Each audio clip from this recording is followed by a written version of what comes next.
శరణ్యకి దర్శన్ కార్లో ఒక tablet sheet దొరకడంతో తన మొబైల్లో ఆ ట్యాబ్లెట్స్ దేనికి వాడతారని సెర్చ్ చేసి చూస్తుంది.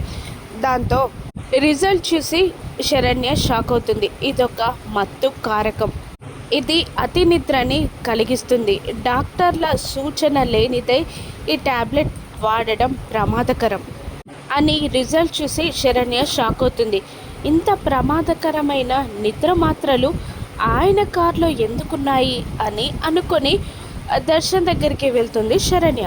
దర్శన్ అప్పుడే ఫోన్లో మాట్లాడి వెనక్కి తిరిగి చూసేసరికి శరణ్య కనబడుతుంది. ఏంటి శరణ్య అని దర్శన్ అడుగుతుండగా, ఈ ట్యాబ్లెట్ షీట్ మీ కార్లో ఉందండి, మీకు ఈ మధ్యలో ఏమైనా నిద్ర సమస్యలు ఉన్నాయా అని అడిగేస్తుంది దర్శన్ని శరణ్య. నాకా నిద్ర సమస్యల లేవే, ఈ ట్యాబ్లెట్స్ బహుశా సౌమ్యమేమో, మొన్న నేను తను కలిసి వెళ్ళాం కదా, అప్పుడు తను కారులో పెట్టినట్టుంది, అవి నావి కావు శరణ్య అని దర్శన్ చెప్పి అక్కడ నుండి వెళ్ళిపోగానే శరణ్యకి సీన్ అంతా అర్థమైపోతుంది.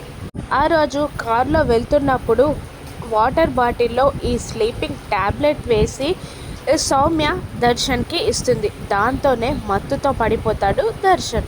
శరణ్య సరాసరి ఆ ట్యాబ్లెట్ షీట్ తీసుకొని సౌమ్య గదికి వెళ్ళి సౌమ్య డోర్ కొడుతుంది.